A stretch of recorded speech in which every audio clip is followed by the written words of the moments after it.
ምዕራፍ 23 ትክክለኛ ፍርድ። ሐሰተኛ ወሬ አትቀበል፣ የአመፅ ምስክርም ትሆን ዘንድ ከአመፀኛ ጋር አትቀመጥ። ለአመፅ ከብዙ ሰው ጋር አንድ አትሁን፣ ፍርድንም ለማጣመም ከብዙ ሰው ጋር አትጨመር። በፍርድ ለድሃው አትራራ። የጠላትህን በሬ ወይም አህያውን ጠፍቶ ብታገኘው ፈጽሞ መልስለት። የጠላትህን አህያ ከጭነቱ በታች ወድቆ ብታገኘው አትለፈው፣ ነገር ግን ከእርሱ ጋር ለማንሳት እርዳው። በፍርድ የድሃውን ፍርድ አታጣም፣ ከአመፅ ፍርድ ሁሉ ራቅ።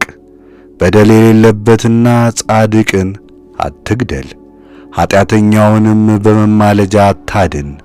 መማለጃን አትቀበል፣ መማለጃ የዓይናማዎችን ዓይን ያሳውራልና እውነተኛ ቃልንም ያጣምማልና።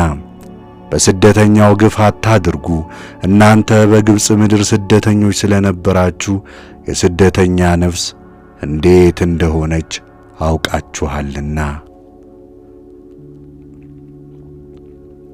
ሰባተኛው ዓመትና ሰባተኛው ቀን። 6 ዓመት ምድርህን ዝራ፣ ፍሬዋንም አግባ። በሰባተኛው ዓመት ግን ተዋት፣ አሳርፋትም። የሕዝብህም ድሆች ይበሉታል፣ እነርሱ ያስቀሩትንም የሜዳ እንስሳ ይብላ። እንዲሁም ወይንህን በወይራህ አድርግ። 6 ቀን ሥራህን ሁሉ ሥራ። በሬህና አህያህ ያርፉ ዘንድ ለባሪያም ልጅ ለመጻተኛው ዕረፍት ይሆን ዘንድ በሰባተኛው ቀን ዕረፍ። ያልኋችሁን ነገር ሁሉ ጠብቁ። የሌሎችንም አማልክት ስም አትጥሩ፣ ከአፋችሁም አይሰማ። 3 አበይት በዓላት። በዓመት 3 ጊዜ በዓል አድርጉልኝ። የቂጣውን በዓል ጠብቁ።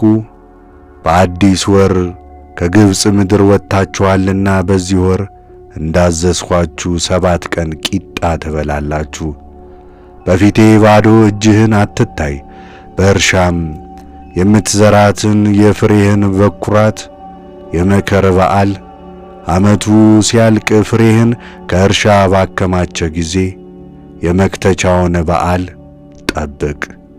በዓመት 3 ጊዜ በአንተ ዘንድ ያለው ወንድ ሁሉ በአምላክ በእግዚአብሔር ፊት ይታይ። የመሥዋዕቴን ደም ከቦካ እንጀራ ጋር አትሰዋ። የበዓሌን ስብ እስኪነጋ አይደር። የምድርህን ፍሬ በኩራት ወደ አምላክ ወደ እግዚአብሔር ቤት አምጣ። ጠቦትን በእናቱ ወተት አትቀቅል።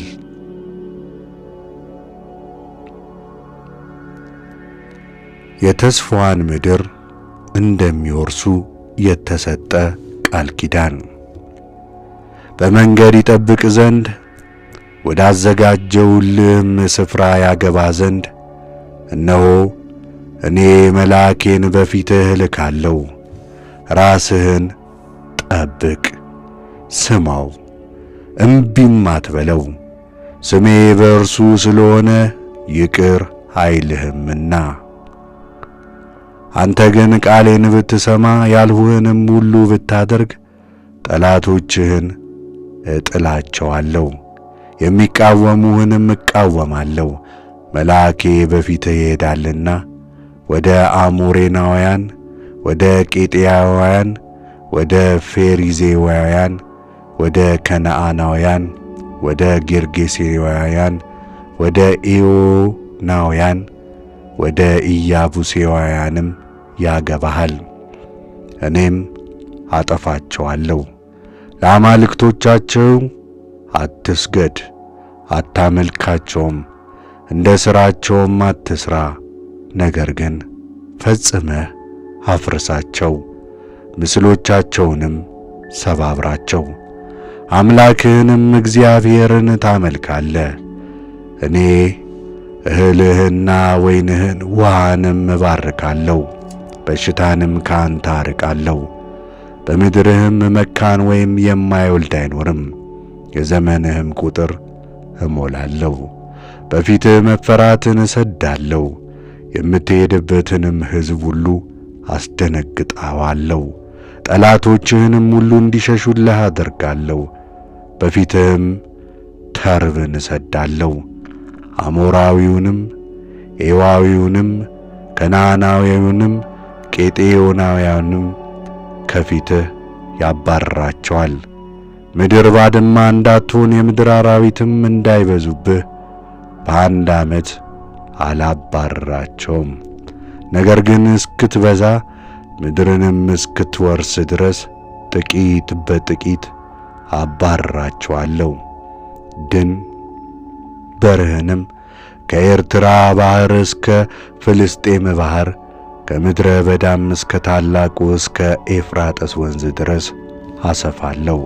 በምድር የሚኖሩትን በእጅህ እጥላለሁና ከአንተም አስወጣቸዋለሁ። ከእነርሱም ከአማልክቶቻቸው ጋር ቃል ኪዳን አታድርግ። እኔን እንድትበድል እንዳያደርጉ በሀገርህ ላይ አይቀመጡ።